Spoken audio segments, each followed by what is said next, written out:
প্রার্থিতার ব্যাপারে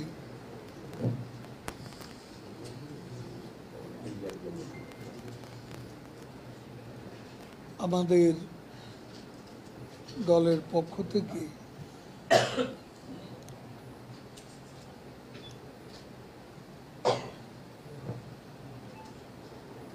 যে বিষয়টি আমরা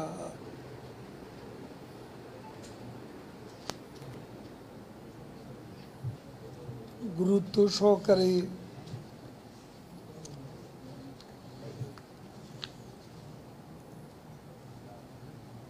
ঘোষণা দিয়েছি, সেটা আমাদের পার্টির যারা মন্ত্রী, এমপি এই পর্যায়ে একটা নির্দেশনা দেওয়া হয়েছে তাদের নিকটাত্মীয় এবং সন্তান সন্ততির ব্যাপারে। এখানে একটা বিষয় হলো, এর মধ্যে কিন্তু প্রথম পর্যায়ে প্রার্থিতা প্রত্যাহারের সময় পেরিয়ে গেছে।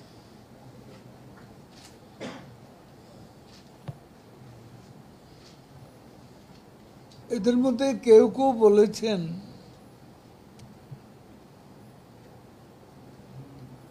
যে আমরা বিষয়টি আরো আগে অবহিত হলে সিদ্ধান্ত নিতে আমাদের সুবিধা হতো। তারপরও প্রত্যাহার কেউ কেউ করেছে, কেউ কেউ করেননি। প্রত্যাহার আনুষ্ঠানিকভাবে নির্বাচন কমিশনে যে সময়সীমা, তারপরও কেউ ইচ্ছে করলে প্রত্যাহার করতে পারে। কাজে এই বিষয়টি চূড়ান্ত বলে মনে করতে ইলেকশন পর্যন্ত আমাদের অপেক্ষা করতে হবে। আর এ ব্যাপারে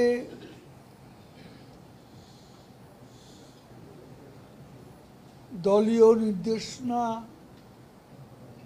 অমান্য করলে ডিসিপ্লিনারি অ্যাকশনের বিষয়টা আমাদের পার্টিতে আছে। সময় মতো এর সিদ্ধান্ত অবশ্যই নেওয়া হবে। আমাদের দল ডিসিপ্লিনারি অ্যাকশনের বিষয়টি আমরা যেমন আমাদের গত সাধারণ নির্বাচনের পর মন্ত্রিসভা, এই দুটো জায়গাতেই কিন্তু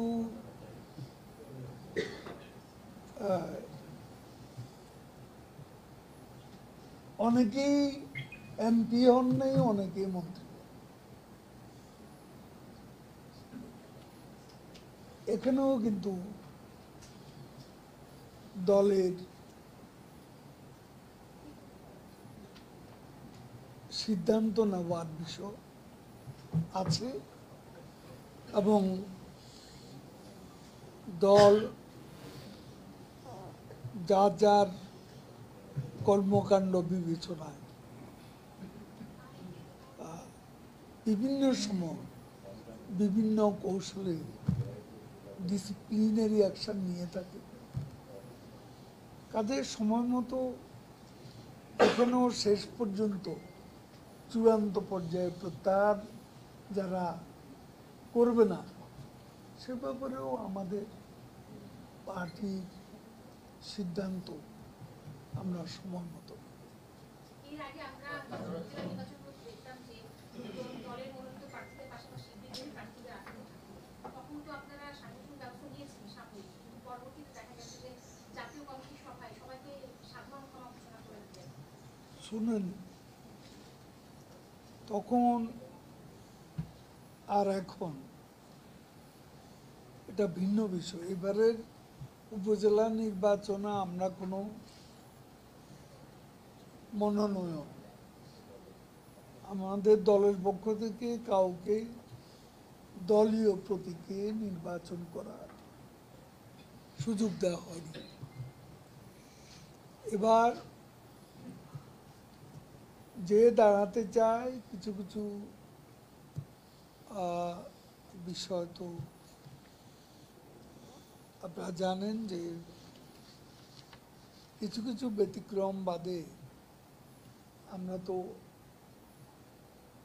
ইলেকশন প্রতীক ছাড়া নির্বাচন করার অধিকার দিয়েছি। এখন জেনারেল অ্যামনেস্টি এটা একটা বিশেষ পরিস্থিতিতে দলীয় রণকৌশল সেটা হতেই পারে, এবং সেটা আমাদের দলের সভাপতি নিতে পারে, নেওয়ার সে অ্যাবসলিউট রাইট।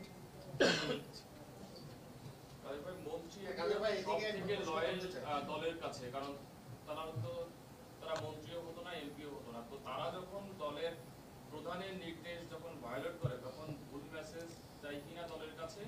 আর এমন আমি বারবার একটা কথা, আমার কথাটা বুঝতেই পারেন, আমি বলছি ইলেকশন হওয়া পর্যন্ত এখনো সময় আছে প্রত্যাহারের বিষয়।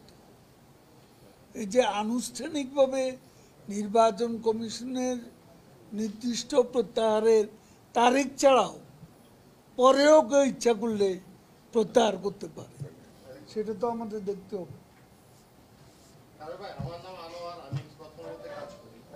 আমার একটা প্রশ্ন হচ্ছে, মানে সবই বুঝলাম যে নির্বাচনের আগের দিন পর্যন্ত সুযোগ আছে, কিন্তু আমরা এই বিষয়টা নিয়ে যখন তৃণমূলের নেতাদের সাথে কথা বলি বা অন্যান্য উপজেলা প্রার্থীদের সাথে কথা বলি, তাদের মধ্যে একটাই আমরা দেখতে পারি যে একটা হতাশা, যে আসলে দলের সিদ্ধান্ত কেউ মানে না।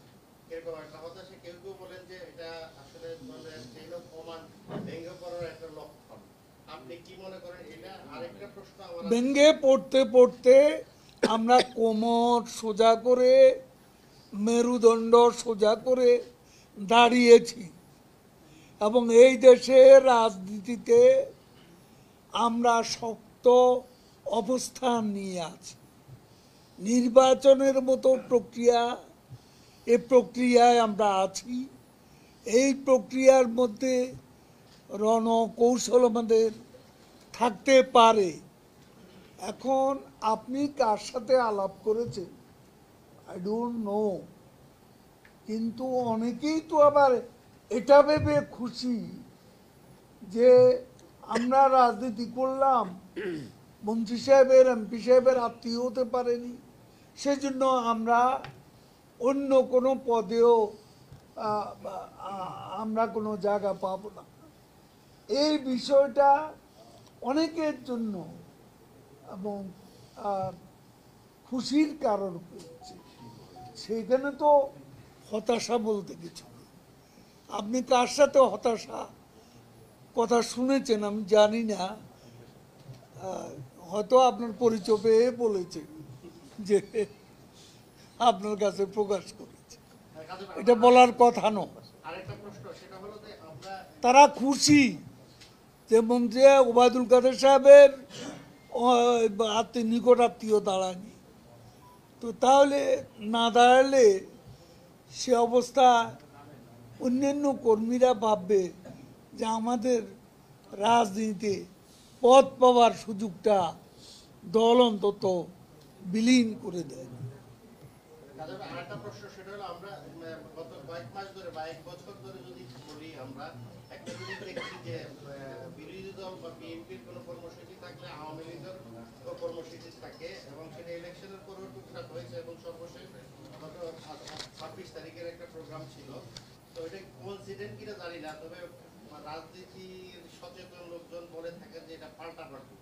যদি পাল্টাপাল্টি হয়ে থাকে তাহলে এটা কি আপনারা তাদেরকে চাপে রাখার জন্য করছেন, নাকি আপনাদের মধ্যে মানে 2/3 বা নিরঙ্কুশ সংখ্যাগরিষ্ঠতা নিয়ে সরকার গঠন করার পরও একটা অজানা আশঙ্কা কাজ করছে যে তারা মাঠ দখল করে সরকার ফেলে দিতে পারে? কোনটা আসলে? দেখুন, এখন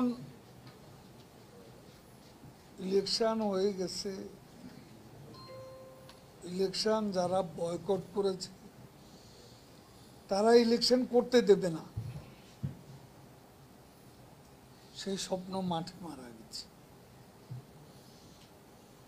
ইলেকশনের পর তারা সরকার গঠন করতে পারবে না, 5 দিনের মধ্যে সরকার পড়ে যাবে,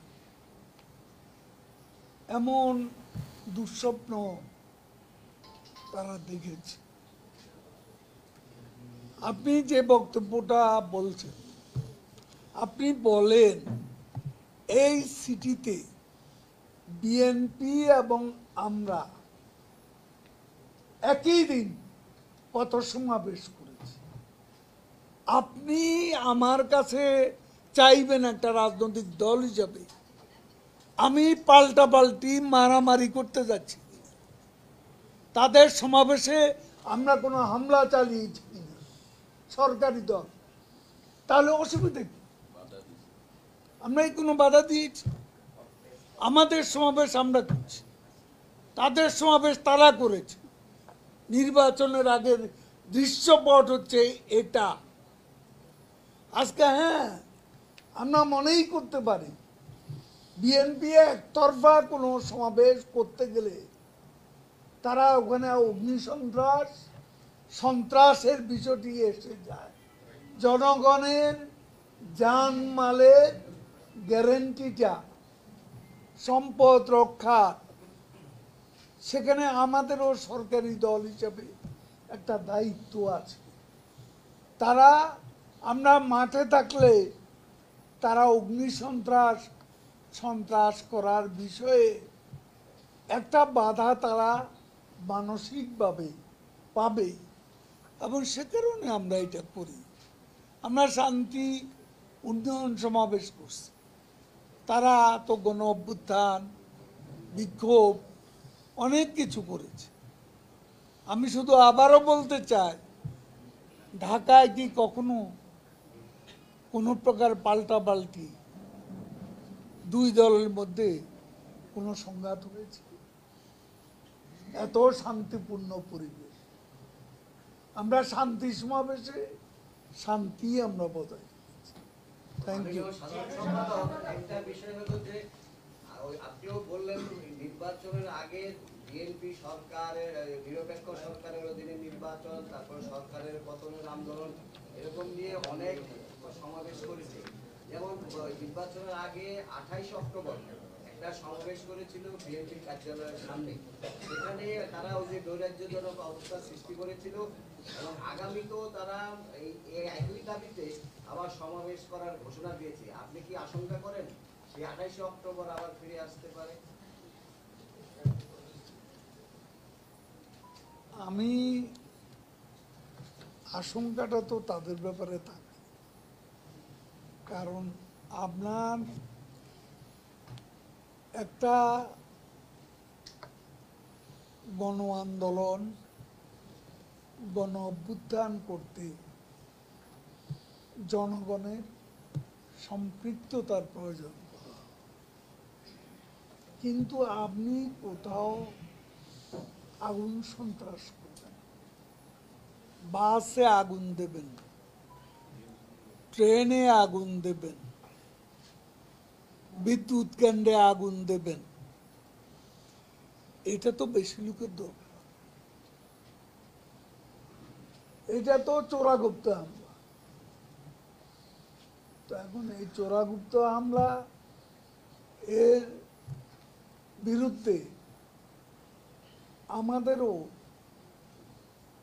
জনগণের স্বার্থে আমাদেরও কর্মসূচি থাকা প্রয়োজন মনে করি, এবং সেই কর্মসূচি আমরা শান্তিপূর্ণভাবেই করে থাকি। আপনি উপজেলা নির্বাচনের কথা বলেছেন, তো সেখানে একটি বিষয় একটু যদি পরিষ্কার করেন, সেটি হচ্ছে যে যদিও নির্বাচনের আগে দিন পর্যন্ত সরকারের নির্বাচন করেছে, তো যদি কেউ না করে সেক্ষেত্রে এই ডিসিপ্লিনারি যে অ্যাকশনের কথা বলেছেন সেটি আসলে কার বিরুদ্ধে যাবে, প্রার্থী নাকি ওই সব মন্ত্রী এমপি যারা আপনাদের নির্দেশে দেবেন? আমি তো বললাম সময় মতো ব্যবস্থা নেব, এই কথা বলার পর তো সদস্যদেরকে কিভাবে ক্লাসিফিকেশন করা হচ্ছে? সেটা আমাদের উপর ছেড়ে দিন। জাতীয় নির্বাচনে আপনারা সবকিছু নির্ধারণ করলে আমরা পার্টি করতেছি কেন? তো বিট করে আওয়ামী লীগ করেন, এর কোনো গ্যারান্টি নেই। বিট অনেকেই করে। একজন নেতা একটা কথা, কেউ বলে যে তারা কোথায় করবে না, কেউ বলে শালা করবে না, মানে আসলে কারা করে আত্মীয় সংখ্যায় সেই জায়গায় আহা, আত্মীয় সংখ্যায় কারা সংখ্যায় আপনারা এক একটা সংজ্ঞা তো লিখে বলছেন। না, আমি আর বলবো না। আমাদেরটা আমাদের কাছে থাকে।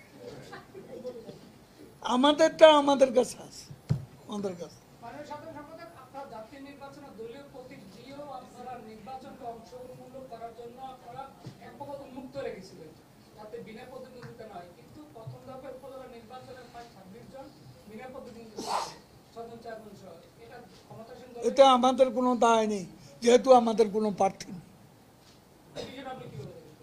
এক কথায় বলে দিচ্ছি, সাদেক ভাই, আপনারা উপজেলা নির্বাচনে মানে দ্বন্দ্ব সংঘাত এড়াতে হয়তো স্বজনদেরকে সরে যেতে বলেছেন, কিন্তু আমরা দেখছি যে কেন্দ্রীয় নেতারা এখন অভ্যন্তরীণ দ্বন্দ্বে জড়িয়ে পড়ছেন। গতকালও আমরা দেখেছি যে আপনার সঙ্গে একজন সভাপতি মণ্ডলীর সদস্যের বাকবিতণ্ডা হয়েছে। আমি একটা কথা বলি, আমি আমার অফিসে কথা বলবো, আপনি একজন journalist, you have no right to publish it. আমি আমার দলের অফিসে আমার কর্মী কলিগের সাথে আলাপ করব, এই কনভারসেশন কেন পথে আবার এটা নিয়ে আপনি প্রশ্ন করেন? Don't do it please.